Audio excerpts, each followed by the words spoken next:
Hi, my name's Chloe. I haven't uploaded on this channel in like 2 years. It's been rough.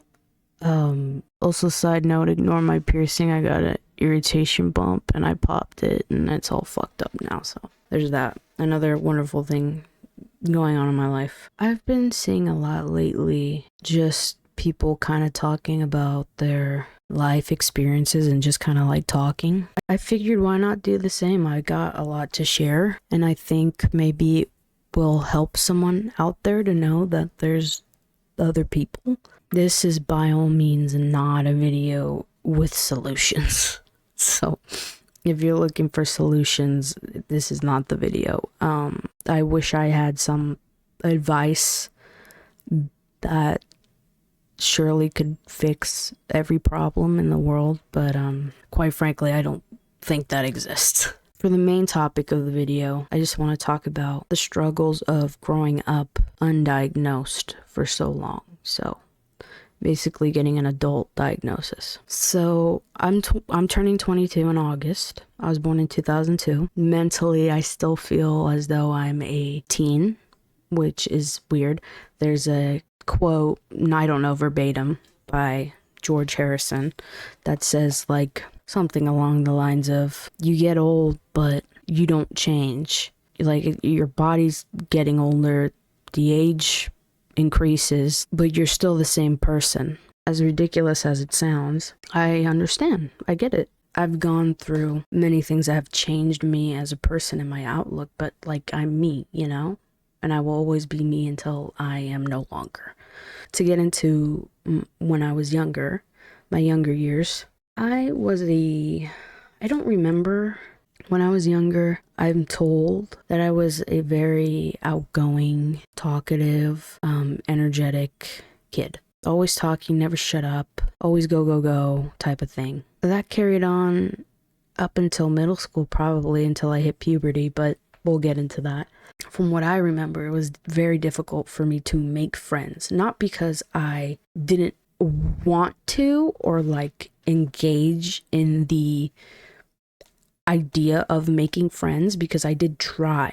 But the thing is that the way I tried was not what was the ideal way of doing it. That makes sense. My way of making friends was completely different than what the other kids were doing. So for me, it was like everyone kind of thought I was like this weird oddball, right? I guess. So I would try to make friends, but it just didn't work. They didn't click with what I found funny or what I found interesting. You know, there were a few that did. They were mostly boys because at the time I was into video games and Minecraft and all that, and Nerf guns and playing outside, and you know, I was never really into the girly stuff. And I don't mean that to say like, oh, I was so different. I mean, wearing skirts wasn't my thing. I remember my school uniform was a skirt and, you know, these shoes. And I said, I'm just going to wear the boy uniform. And I did. And I mean, what can they do? Send me home? I mean, why? I'm wearing a uniform. So I would always chose the boy uniforms and etc., etc. Even today, I buy men's clothes. I only wear women's pants, really. I prefer men because it's more casual, I guess. So yeah, it was difficult for me to make friends, but I did have a few acquaintances. I never really had, you know, I had maybe 4. I've had about 4 best friends in my youth. Right now, I have 2. I have 2 very close. I don't like saying best friends because I'm like 22 years old, but they're very, very close friends, and I care about them deeply and I love them a lot, and you know, they're my friends. But I didn't meet them in person. I met them online, which we'll get into. So as a kid, like I said, it was very hard for me to make friends, so I mainly kind of sanctioned myself to online. I played a lot of Xbox.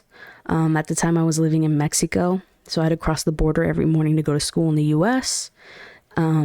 So play dates after school weren't really a thing either, because I had to go straight home because I lived in Mexico and I had to do homework, and it took like an hour to get home, and I had to do homework because I had to get up at like 3-4 in the morning so I could make it in time for school. It was a lot, okay? But I was really good academically. That was one of my talents, I guess. One of the things that I was gifted in. So before we move on to this part, just brief sort of recap because I can't remember what I've said.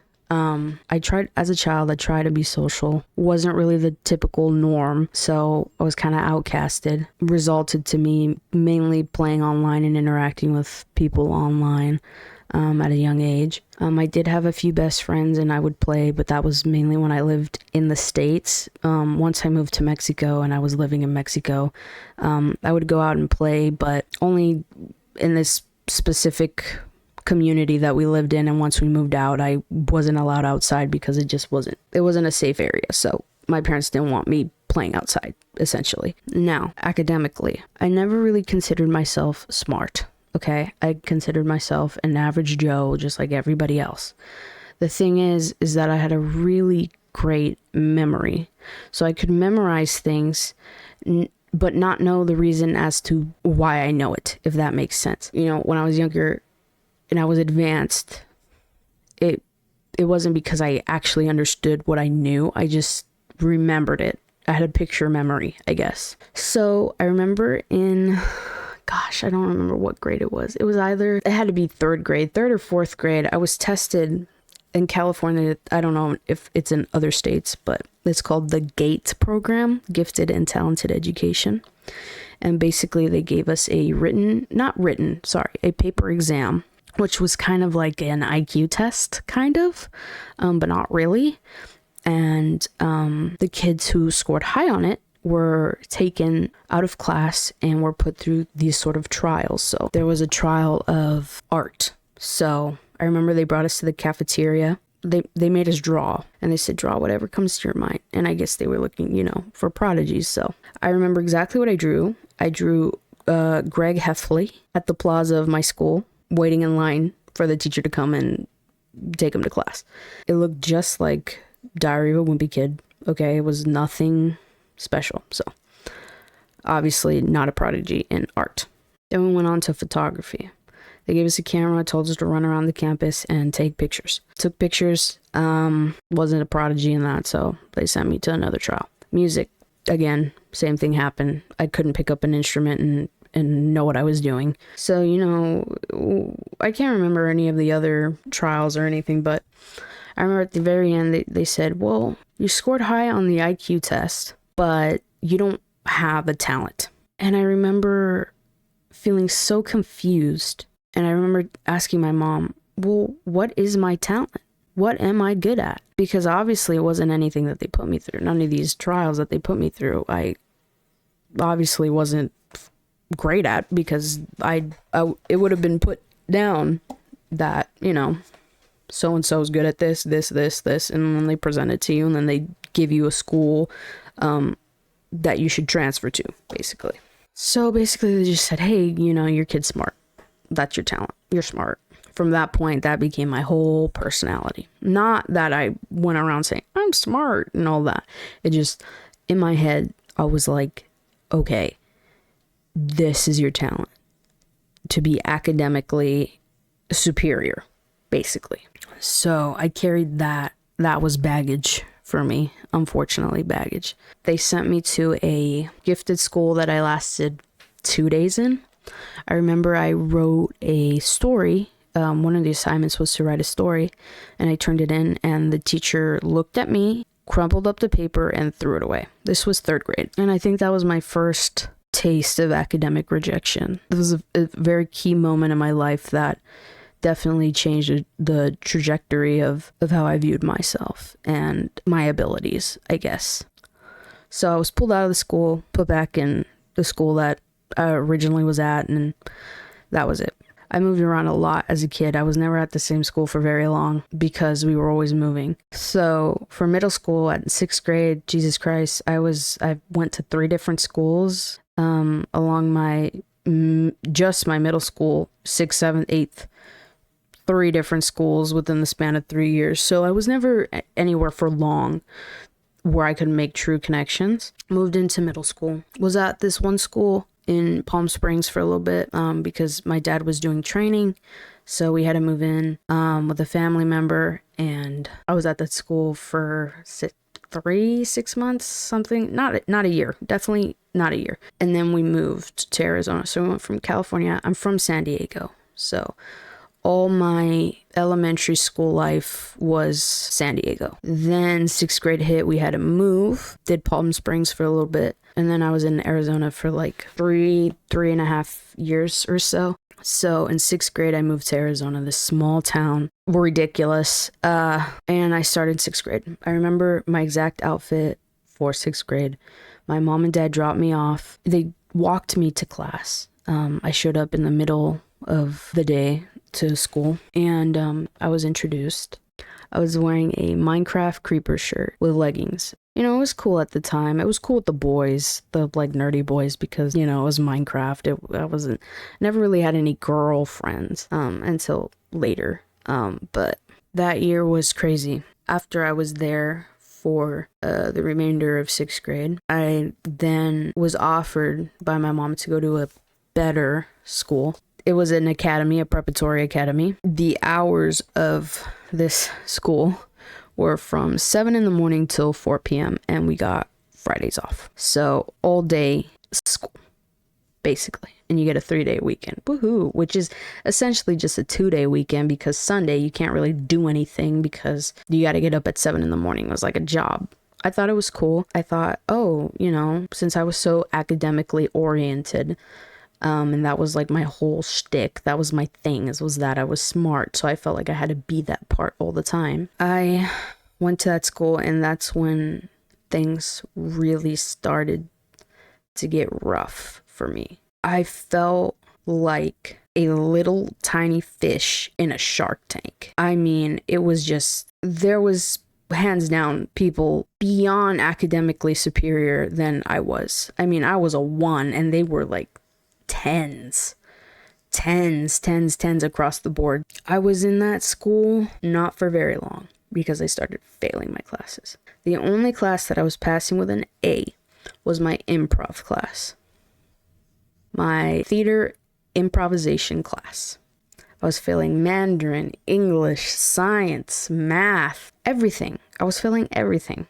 I got pulled out. I told my mom I can't handle this. Like, it's too much of a burden. I am only 12 years old, and it's not normal for me to be in school from 7 in the morning to 4 p.m. It wasn't even 7. It was like 6:30, 6 in the morning to 4, something like that. It was just crazy. And then shit ton of homework because we had so many classes. So my whole day was school all the time. There was no time to be a kid.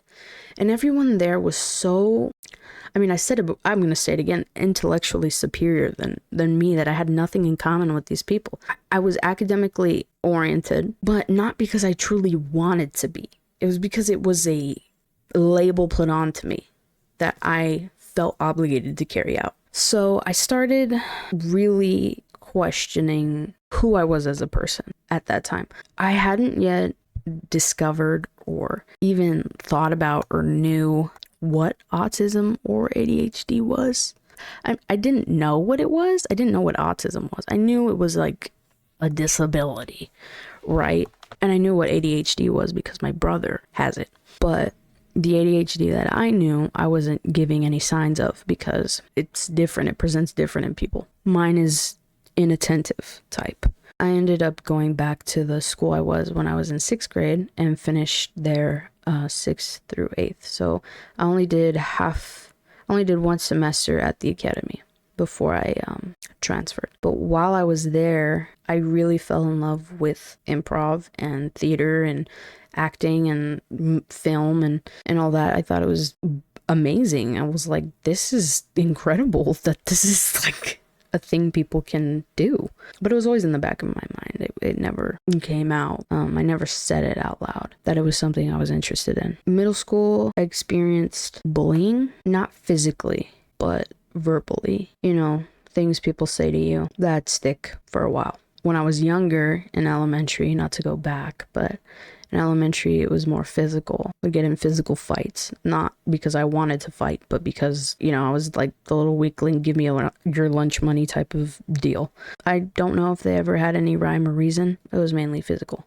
Not so much verbally in elementary, but as soon as we went to middle school, it went from physical to verbal. So, called names, terrible things. People talk shit behind your back, and it was very a very fake time, and it was something that was really hard for me to comprehend because I didn't understand why people were doing that. It was like odd to me. So after middle school, Arizona, that was essentially all Arizona. We moved back to California, and I went into high school. I live in a very small town.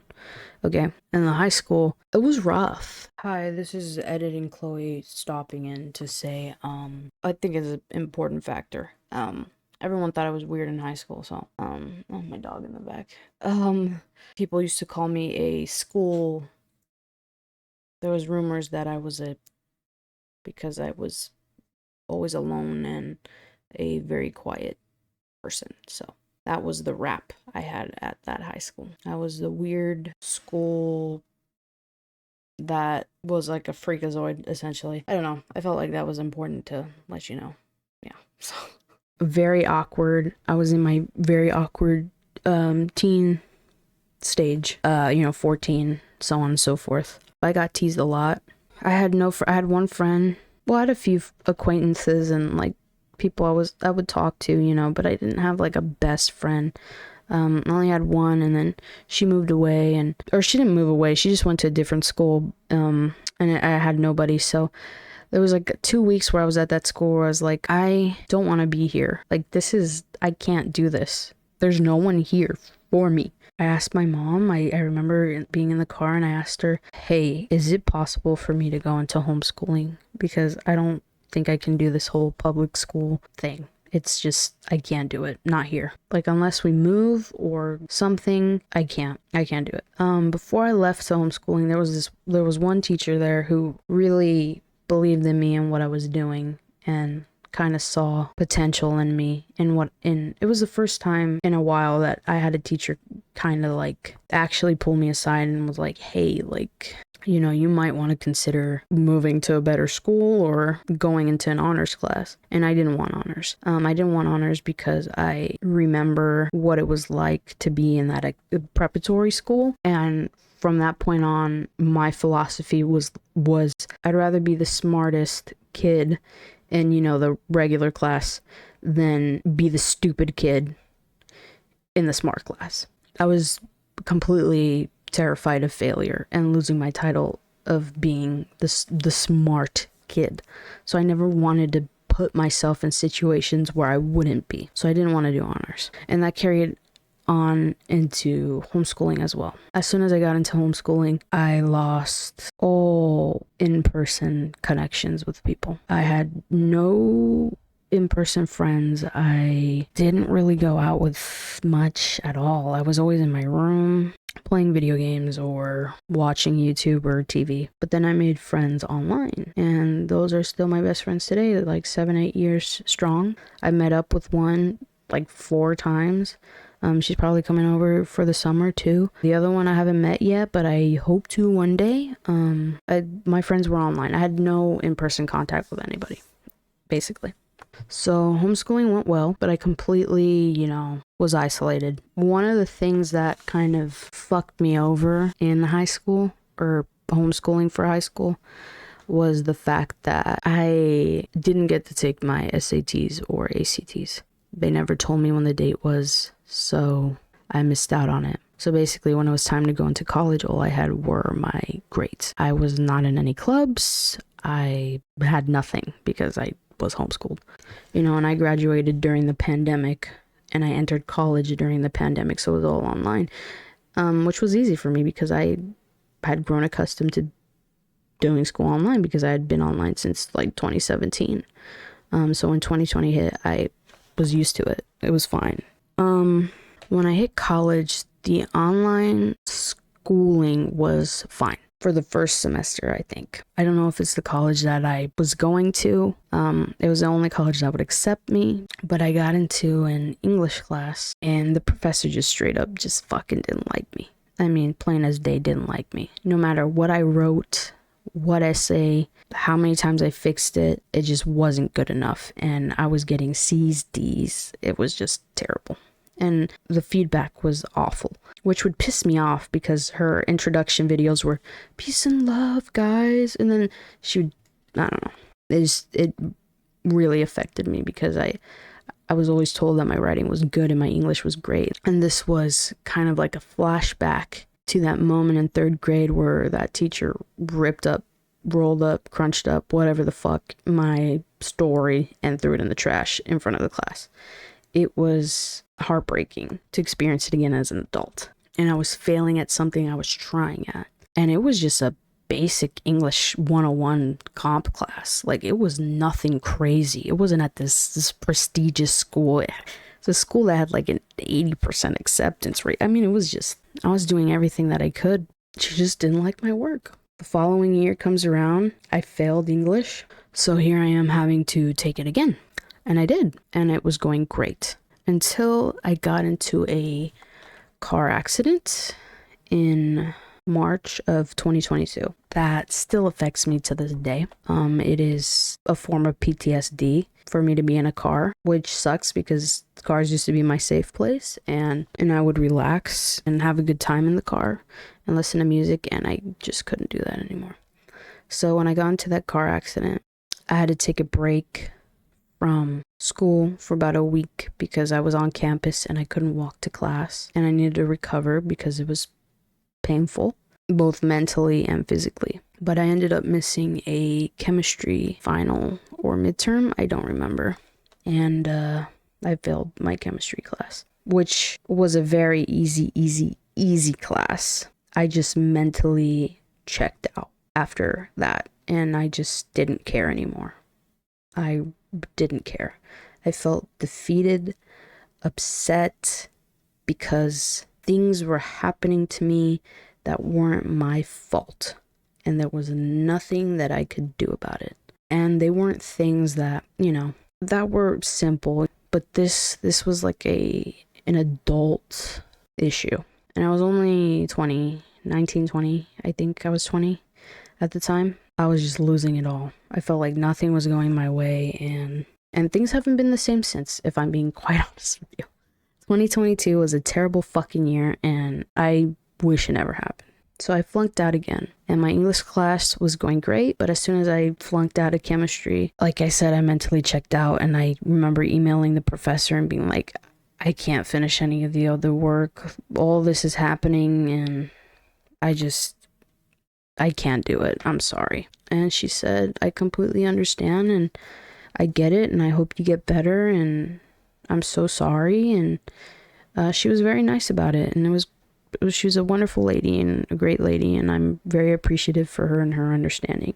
But of course, I got non-credit for that class because I didn't finish it. So at this point, I was completely destroyed, and I lost all sense of self, because if I wasn't this smart person who had everything together, who was I? And I think that is the question that I never got to ask myself as a child, because the label was put onto me. So I never got to really ask myself who I was or what it is that I wanted. And that has nothing to do with anybody really, besides my own mentality.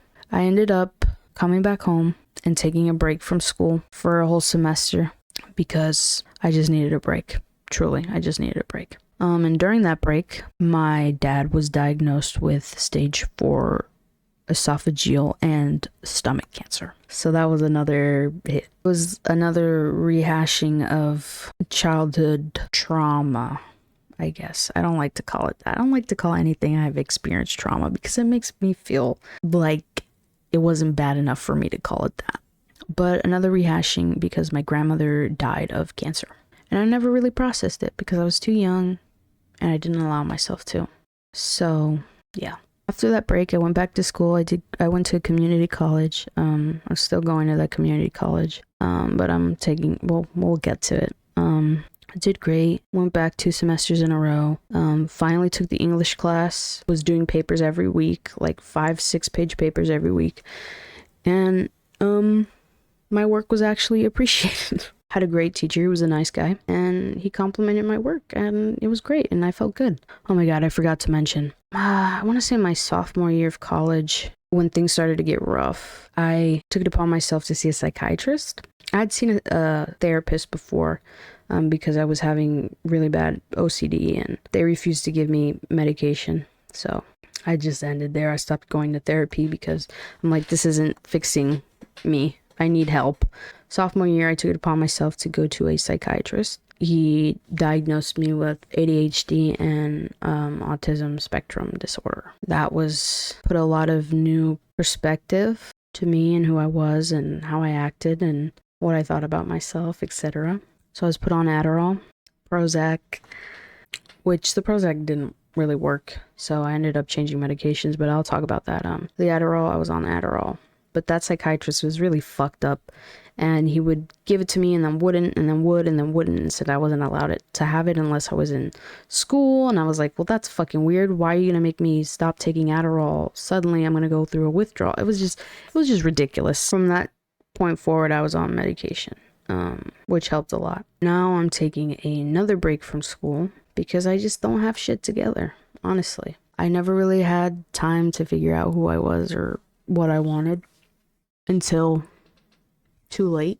There are things that I should know that I don't. It's very hard for me to picture a normal life. I am completely and utterly lost. I am a lost individual. I only have concepts of what I want to be, but no execution or plan, and I don't know how to do any of that. I lack those skills. Later on, after all that, I was diagnosed with bipolar disorder, which I think is a misdiagnosis. I think I'm more along the lines of BPD because of how quickly my emotions fluctuate and my thoughts, and euphoric episodes and manic episodes and depressive episodes and why they change and so on and so forth. Because I don't really resonate with the months long, manic or depressive. It just doesn't, I don't resonate with it. And I think BPD would make more sense because of it being manifested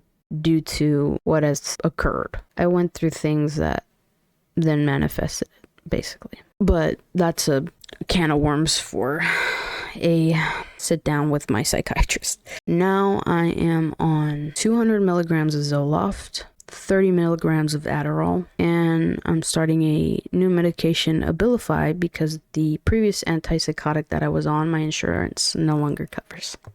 Now I'm going to be on Abilify. Through all of this, I've gained weight, which has affected me mentally. I've always had sort of body dysmorphic tendencies. Always saw myself way bigger than what I actually was. There's photos I look back on from 2 years ago and I'm like, well, what was wrong with me? Why did I ever think that I, was unhealthy? I looked perfect. I wish I could be that now. But I find myself thinking and talking alone and seeing, this pattern of where I feel painfully mediocre. In school, being labeled as a smart kid was like, okay, like I'm good at something. And now it's like, I've experienced that I'm not, and that there are people that are way beyond me. It's like, okay, now we're back to that little kid that was like, what is my talent?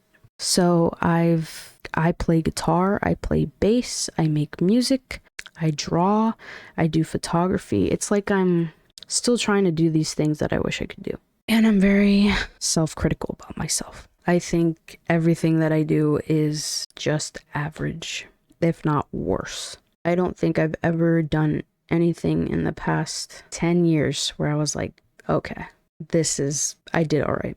Which sucks. It sucks. Sucks because, again, it's like not my fault. It's not my fault that I think this way. But what is my fault is the fact that I'm not changing. But it's hard. It's hard. As I get older, I feel more and more left out because I'm not where my other peers are. I should have graduated this year from university. But I'm still in my second year. And I'm 22. And I know there's no rush. You can start school whenever you want, but time does tick. Time doesn't stop for you. And that is a very scary concept, that no matter how bad you want it or how much time you think you have, it will pass. The time still ticks. I am a film major. That's what I want to do. I want to make things. I think of myself as more of a creative person. I can't imagine myself doing a 9 to 5. I can't do it. But that's the world we live in. That's what has to be done. And it sucks because I can't wrap my head around it. It's foreign to me, the idea of that. This rant was a complete all over the place. But I hope someone out there sees this and can, well, I hope not. I hope no one relates. But if there's someone who does, you're not alone.